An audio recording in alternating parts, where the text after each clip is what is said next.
बोलो श्री कृष्ण भगवान की जय हो। श्री मद्भागवत सारे की जय हो। श्री मद्भागवत सार में 421 व्यवहारिक शुद्धता का अर्थ है जीवन में शुद्धि का आगमन।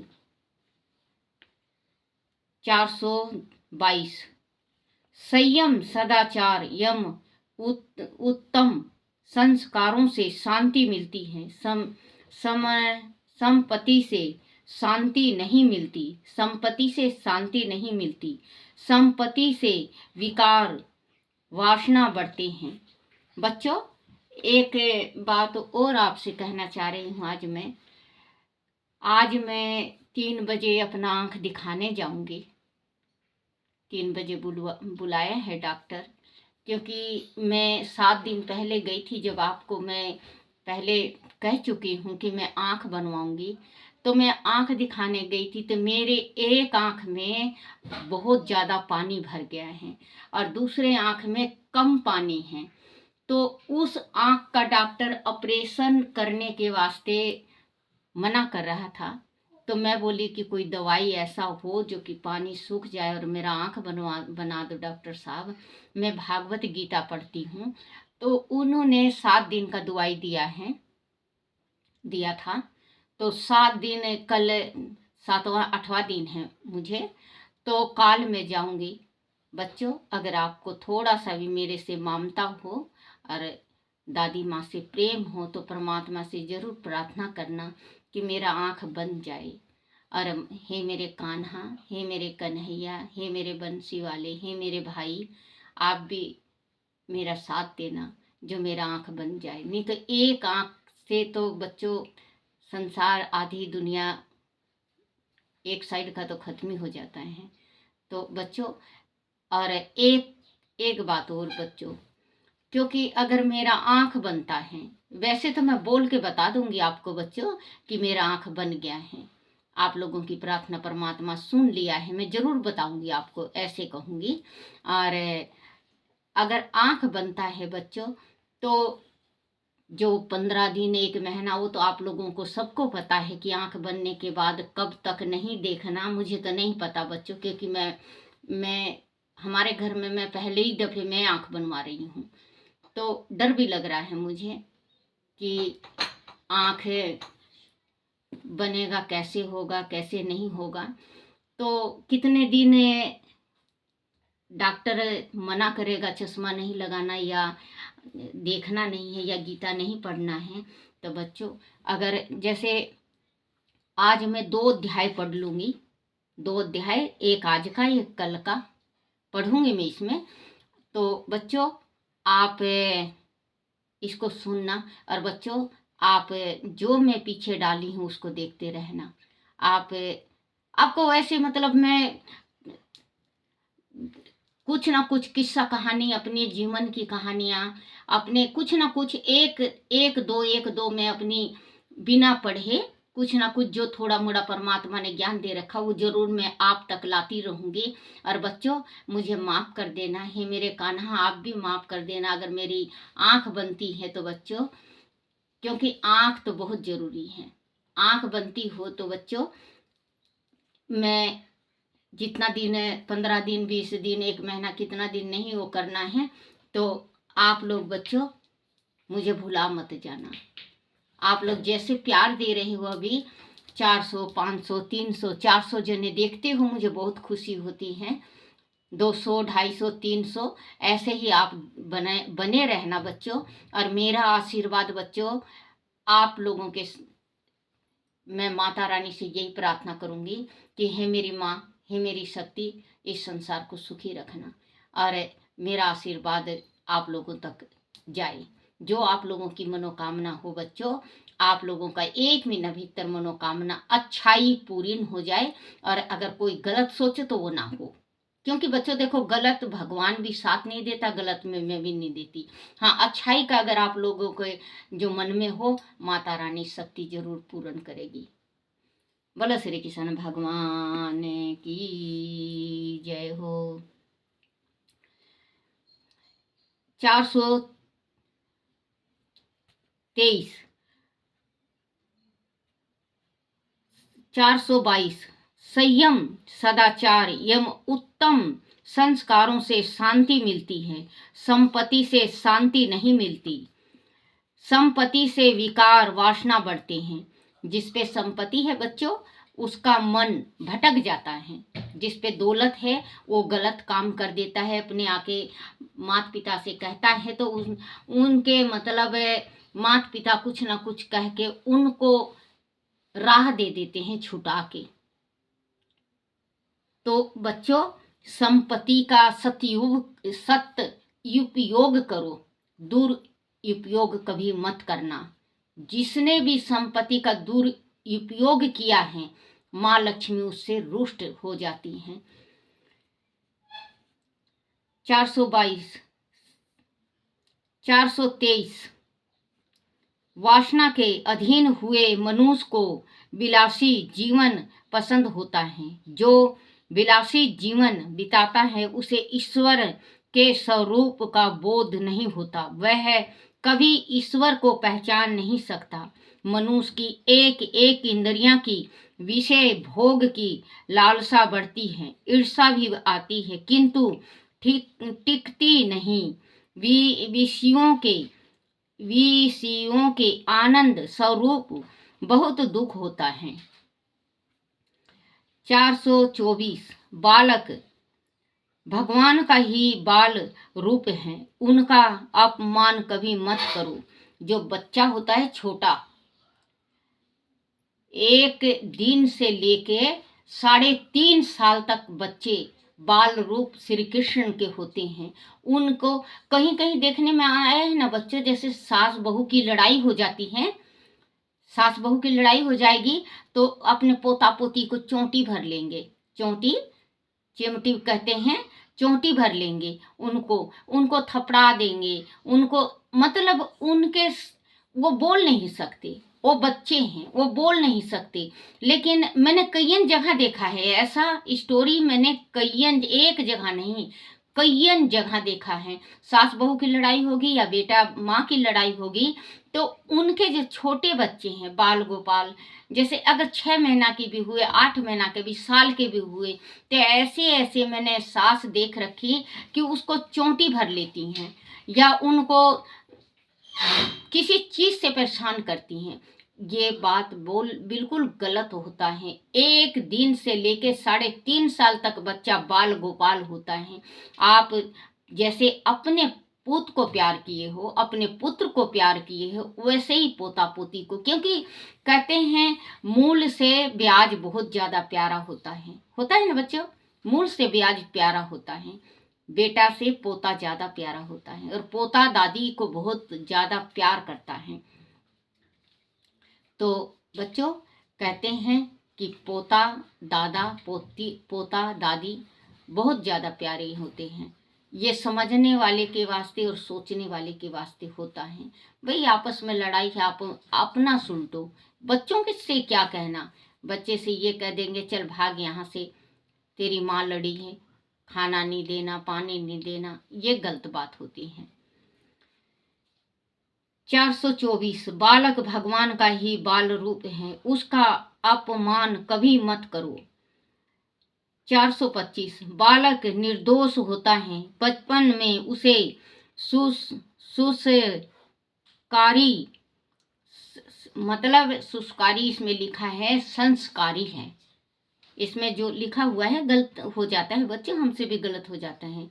तो अगर जैसे बालक निर्दोष होता है, बचपन में उसे संस्कारी बनाओ। अगर बचपन में ही आप संस्कारी बना रहे हो, मैं माँ बाप के वास्ते ज्यादा जोर देती हूँ, क्योंकि कलयुग हो गया है, सतयुग का जमाना खत्म हो गया। कलयुग में ज्यादातर सास को, ससुर को, ननंद को, इन चीजों को ज्यादा नहीं, कहीं कहीं देखने में आया है कि सही रहते हैं, नहीं तो बहुत ही ज्यादा चुगली चर्चा इनकी बहुत ज्यादा होती है।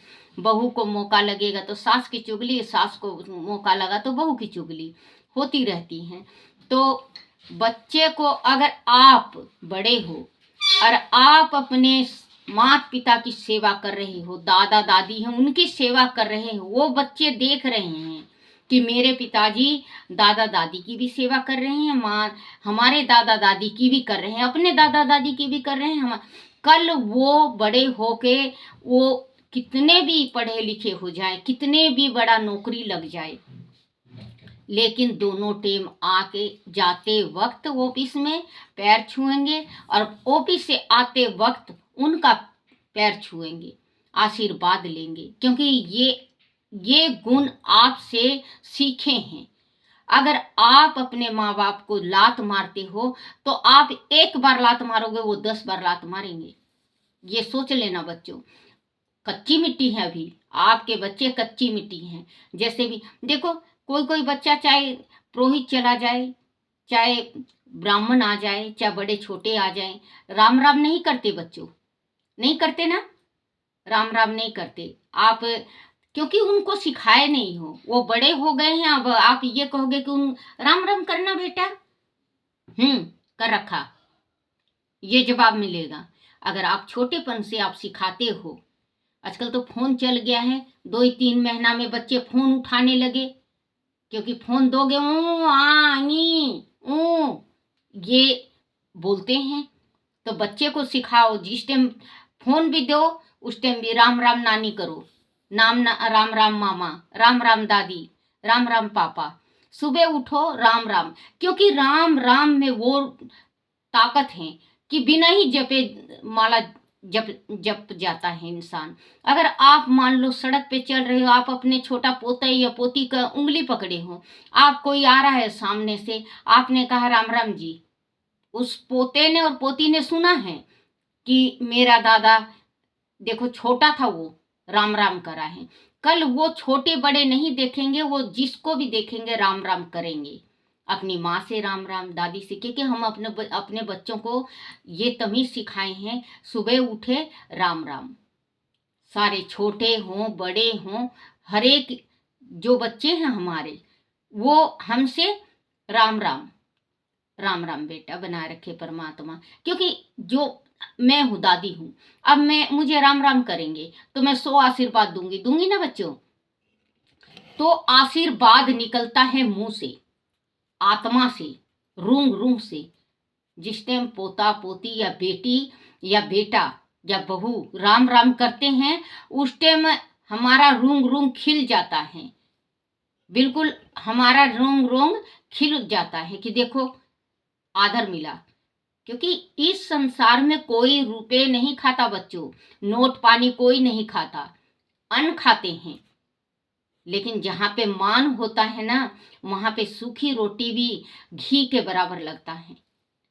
और जहाँ पे मान ना हो, सुबेरे उठो गाली गलौज चालू हो जाए, क्योंकि सुबह और शाम को दिन छिपे, सुबह और शाम को जिस टाइम सूर्य अस्त होता है उस टाइम माँ लक्ष्मी का वास होता है। हम अगर सुबह उठते ही लड़ना स्टार्ट कर दें तो माँ लक्ष्मी का आना बिल्कुल बंद। शाम को अगर हम लड़ें तो हमारे पितरों का आना बिल्कुल बंद, क्योंकि सुबह माँ लक्ष्मी, माँ भगवती का आगमन होता है, सायंकाल हमारे पितरों का, कुल देवी का, हमारे जैसे माँ लक्ष्मी के जितने भी देवी देवता हैं, भोलेनाथ का, शिव पार्वती का, हमारे घर गृहस्थी में आगमन होता है। ये नहीं कि मेरे ही हाँ होगा, आपके हर एक जो संसार में है सबके घर में जाते हैं। जिसके घर में लड़ाइयाँ वगैरह होती हैं उसके घर में दोबारा नहीं जाते, 1 साल बाद एक चक्कर लगता है। वैसे 4 दफे परमात्मा महीने साल में 4 दफे परमात्मा आता है, दुख तकलीफ सुनता है। जब हम रोते हैं, भगवान का दीपक जलाते हैं, परमात्मा धन्यवाद करता है हमारा कि देखो इतना मुसीबत आने पे भी हमारा जोत बत्ती कर रही है, तो परमात्मा खुद ही कृपा बरसाते हैं। तो उस चीज को आप बच्चों एक दिन छिपे कभी भोजन नहीं करना चाहिए। दिन छिपे जिसने भी भोजन कर लिया। बच्चों एक दो भाई, कहानी याद आ गई छोटी सी। दो भाई थे तो वो उनकी शादी हो गई। छोटे छोटे बच्चे थे। तो जो छोटी बहू थी वो तो धार्मिक विचार की थी और पूजा पाठ खूब किया करती, धार्मिक थी वो पूजा पाठ अटरम पटरम में बहुत ज़्यादा ध्यान रहता था उसका। लेकिन जो बड़ी थी वो दलिद्र थी। वो जैसे ही दिन छिपता वो खा पी लेती। लेकिन जो छोटी थी, छोटी अभी मायके से विदा करके नहीं आई थी। अब होते होते उनके बहुत ज़्यादा शरीर में उनके पितर को भूख लगी और वो भगवान से कहे, प्रार्थना करे कि परमात्मा हमें कुछ तो भोजन दो। वो कहने लगे, बोले तुम्हें भोजन कैसे देऊं मैं? जैसे ही तुम्हारा भोजन निकालता हूँ तुम्हारे खानदान की बहू भोजन कर लेती है, उस भोजन को लूट के खा लेती है, तो तुम्हारे वास्ते है ही नहीं। वो पितर उदास हो गए। वो सपने में दिखे, कहे बोले बेटा तू छोटी बहू को लिया, ऐसे ऐसे हैं और हम भूखे मर रहे हैं। छोटी बहू आई तो छोटी बहू को तो बहुत ज्ञान था उसमें। शाम को जोत बत्ती करना, दिन छिपे दरवाजा पे नहीं बैठना, पानी नहीं पीना, खाना नहीं खाना, बच्चों को नहीं खिलाना। हमारे घर यही है बच्चों, दिन छिपे हम कोई भी हमारा परिवार नहीं खाता। तो दिन छिपे नहीं खाना चाहिए, क्योंकि दिन छिपे जो खाता है उनके पितर भूखे रह जाते हैं। वो अपने मांस को खुद खाते हैं, हड्डी रह जाता है उनके शरीर में। तो छोटी बहू हर एक चीज करने लगी। अब पितरों को तो बिल्कुल खाना मिलने लगा। बड़ी तो खाती, लेकिन छोटी पूजा करती, पाठ करती, भगवान का आराधना करती, तो उनको खाना मिलने लगा। अब वही उतना ही खेत उस छोटे भाई का और उतना ही बड़े भाई का। अब उसके खेत में अगर वो एक बीज का दाना भी डाल देता तो कई लाखों बीज निकल जाते, क्योंकि पितरोजी महाराज खुश थे छोटे के ऊपर। और बड़े के ऊपर अगर वो लाखों दाना डाल देता तो उसके घर 10 दाने भी नहीं आते, क्योंकि बरकत नहीं, पितर रुष्ट हो गए थे। वो एक दिन थक हार के ब्राह्मण के पास गया और कहने लगा, बोले कि ऐसे ऐसे बात है, मेरा भाई उतना ही तगड़ी तोल के, ताकड़ी मतलब क्या कहते हैं, तराजू तोल के उतना ही अन्न ले जाता है, और उतना ही अन्न मैं ले जाता हूँ, गेहूं हो या वो चावल का क्या कहते, धान उतना ही मैं ले जाता हूँ, उतना ही मेरा भाई ले जाता है। मेरे भाई के तो घर बोरी पे बोरी, ट्रक पे ट्रक उतरता है, और मैं ठेले में लेके आता हूँ, क्या बात है? उसने, पंडित ने हाथ देखा और पतरा देखा। बोले तेरी जो स्त्री है, तेरी स्त्री शाम को दिन छिपे खाती है, सवेरे उठते ही पहले खाना खाती है, बाद में सफाई वगैरह करती है, फिर 1 बजे 12 बजे नहाती हैं। उसके कारण तुम्हारे पितर रुष्ट हो गए हैं। वो कहने लगा, बोले फिर पितर कैसे मने हमारे? बोले पहले अपनी स्त्री को समझाओ,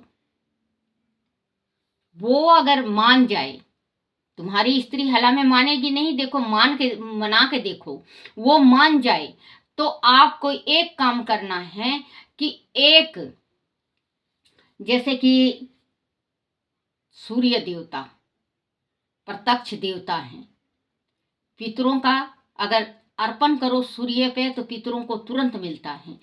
सवेरे नहाए धोए, रसोई को साफ करे और 1 लोटा जल ले, कच्ची लस्सी बनाए और उसमें थोड़ा सा गुड़ और चावल सफेद तिल डाल के अगर सूर्य देवता को देती है, लगातार जब तक जिंदगी रहेगी, जब तक, देख लेना आप, साल करके देखो, 6 महीना करके देखो, 2 महीना करके देखो, आपके घर बरकत होने लगेगा। जाके कहा, बोले भगवान ऐसे ऐसे बात हैं, पंडित जी कहे हैं, उल्टा समझाए। उल्टी थी ना वो, सीधा नहीं समझा करती। पंडित जी ने ये कहा है कि अगर तेरी औरत सुबह और शाम को बिना नहाए रोटी खाती है या सफाई नहीं करेगी तो तुम्हारी औरत की मृत्यु हो जाएगी। बोले अच्छा, वो तो उसको तो सारी रात नींद नहीं आई, सारी रात जगी रही, वो तो सुबह 4 बजे उठी, नहा धो के सफाई करके रसोई का कच्ची लासी बना के और सूर्य देवता को देने लगी। जैसे छोटी करती थी वैसे ही पूछ पूछ के बड़ी ने किया। दोनों भाई समान हो गए, बिल्कुल उनके घर में अन्न धन की कमी नहीं आई। तो जो पितरों का करता है बच्चों, उनके घर में किसी चीज की कमी नहीं रहती। ऐसी ऐसी कहानी मैं बताऊंगी बेटे मेरी आंख बनने के बाद। आपको अच्छी लगे तो कमेंट जरूर करना कि दादी हमें यही कहानी सुनाया करो, क्योंकि अगर ऑपरेशन बन गया मेरी आंख का आज, तो बच्चों फिर मैं ऐसे ही सुनाया करूंगी। बोलो श्री कृष्ण भगवान की जय। बालक 425 बालक निर्दोष होता है, बचपन में उसे संस्कारी बनाओ। 426 प्रभु भजन करते समय मन विषयों में ना जाए तो समझे कि सुरुचि जगत हो रही है। दिन चार्य ऐसी रखो कि मन विषयों से दूर रहे। बोलो श्री कृष्ण भगवान की जय। श्री कृष्ण गोविंद हरे मुरारी, हे नाथ नारायण वासुदेवाय, हे नाथ नारायण वासुदेवाय, हे नाथ नारायण वासुदेवाय। बोलो श्री कृष्ण भगवान की जय। हरिवंश पुराण की जय। हरिवंश पुराण में हे राजन, इस प्रकार श्री विष्णु ने समुद्र मथन में श्री मोहिनी रूप धरा तथा कूर्मा अवतार द्वारा देवताओं की सहायता की थी। मथन से निकले महारत्नों में कुश तू भयमणि तथा लक्ष्मी ने विष्णु का वर्णन किया था। दानों ने मदिरा, वारुणी तथा ऊंचे सर्वा नामक घोड़े को लिया था। देवताओं में इंद्र ने ऐरावत हाथी नामक हाथी लिया था तथा समस्त देवताओं सहित अमृत का पान किया था। धनतरी मानव के कल्याण रथ आयुर्वेद के प्रवर्तक हुए चंद्रमा को शिव ने स्वयं अपने मस्तक पर धारण कर लिया था, क्योंकि कालकूट विष की उष्मा को शांत करने में चंद्रमा की शीतल किरणों सहयोगिनी थी। इसी प्रकार अन्य महारत्नों को भी दैत्यों तथा देवताओं ने परस्पर बांट लिया था। हे राजन, राहु के अमृत सेवन कर लेते ही आदि विष्णु ने सूर्यदर्शन द्वारा उसके शीश न काट लिया होता और इस प्रकार उनकी शक्ति को आधा न कर दिया होता तो राहु देवताओं और मानव के लिए कभी हल न होने वाली महा विकट समस्याएं बन गया होता। बोलो श्री कृष्ण भगवान की जय हो। श्री कृष्ण गोविंद हरे मुरारी, हे नाथ नारायण वासुदेवाय, हे नाथ नारायण वासुदेवाय, हे नाथ नारायण वासुदेवाय। बोलो श्री कृष्ण भगवान की जय। अपने अपने माता पिता की जय। अपने अपने गुरुदेव महाराज की जय हो।